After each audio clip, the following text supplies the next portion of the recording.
I'm going to be showing you how to mount a spoiler on a car that does not have stock spoiler. This is a 07 Cobalt base model. There are spoilers that come from the factory for these low-rise spoilers. This is actually the spoiler I will be putting on it.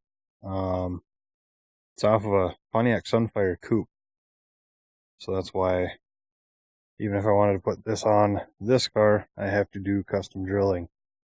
The tools you're going to be needing for it, really basic, simple.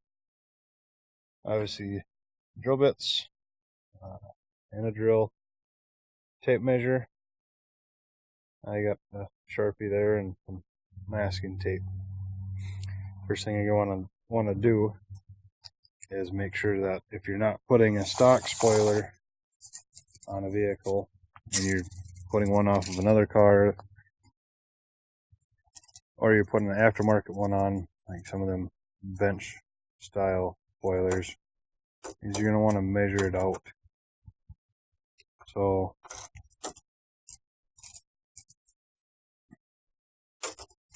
where I'm measuring from is that bolt there down to this other bolt. I'm at 41 3/8 inch. So just make sure that this one fits, since that is the front edge of the spoiler. I'll have to measure out 41. Yeah, so this one will fit on the car. I've already test fitted, obviously. Chose this one because it looks nice. Okay, so I jumped ahead a little bit here. I got my center line. If you don't have center mounted trunk unlock or whatever, you'll have to measure from one known corner to the other known corner and divide that number by 2, so you can use your phone as a calculator or have a calculator handy if you're not that good at math. And what you'll do, you'll find your center point and then mark it. This is all I've also done where I want it mounted to.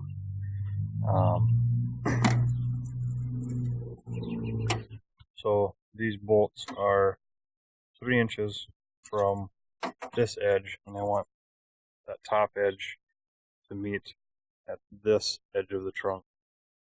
So it's at 3 inches. I measured this out to be 3 inches. So this line right here is 3 inches. So I added my tape here. And the next line here,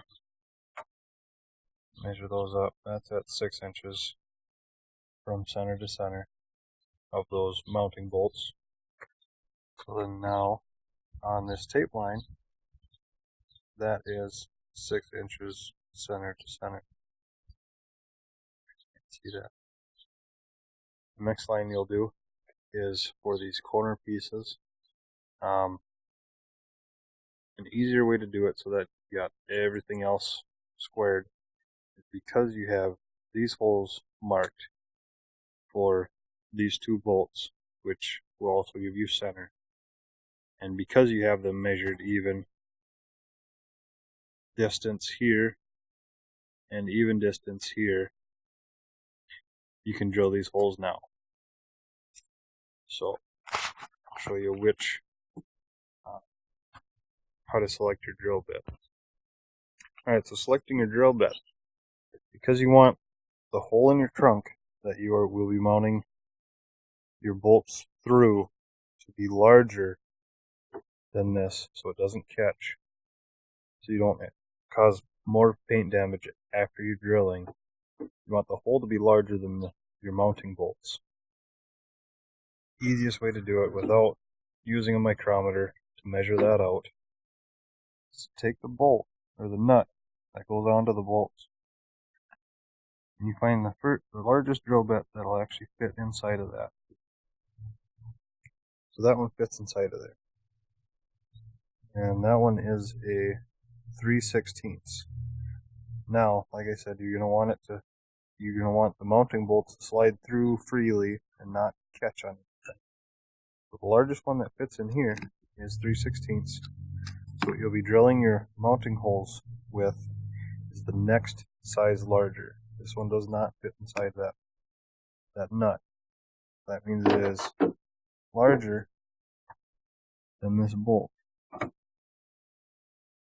Just slightly larger than that bolt. And that's what you're going to want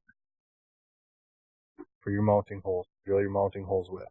It's the next size larger than.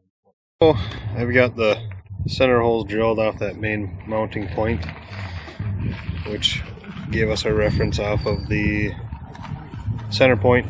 And what I did, I took my magic marker, permanent marker, and marked where this hole, or where that mounting point was.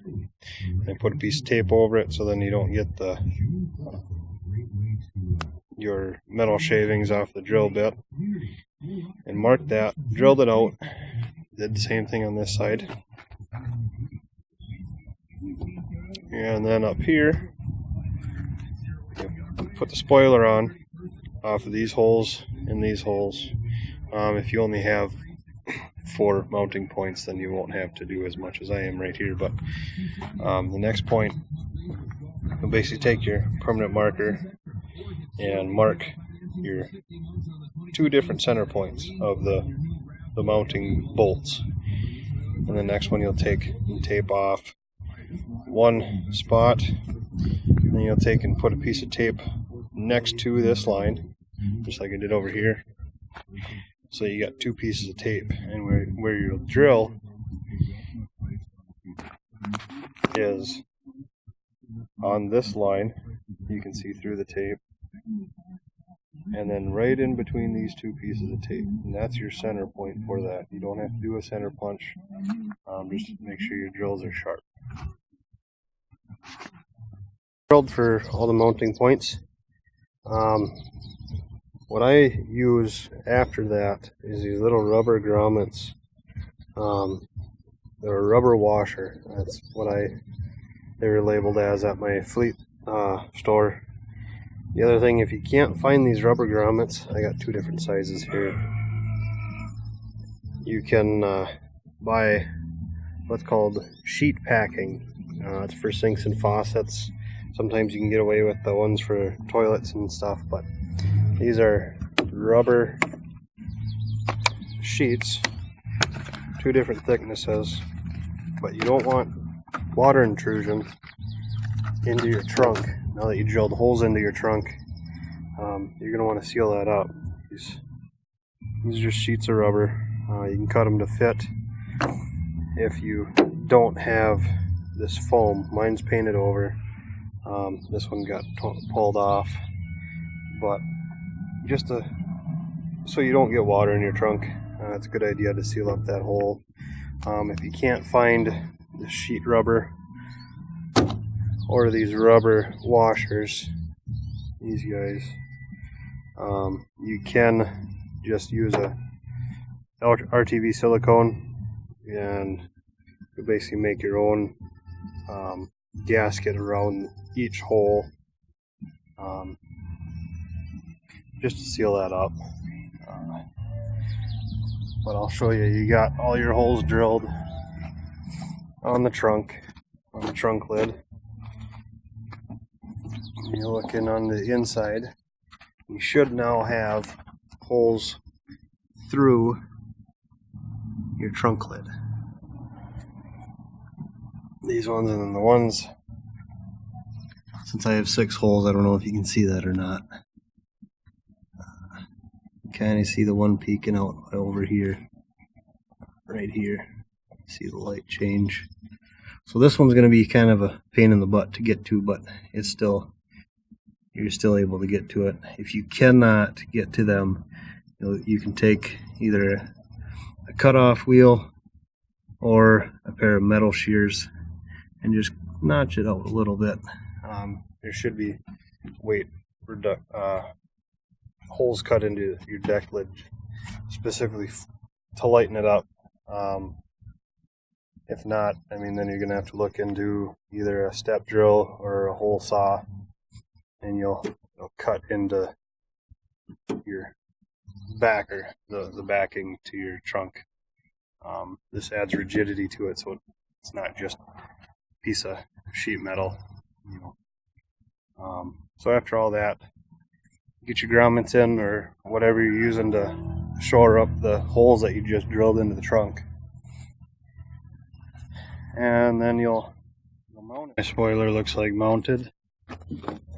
Got the light in. It's not hooked up, but that means I gotta drill another hole. So once I get a little more time today, this side I ended up siliconing so that it does seal, because on the back side, because this seal doesn't only seals right here on the trunk lid, this is still open. So I put RTV silicone in there, got it inside both sides, and it won't come out.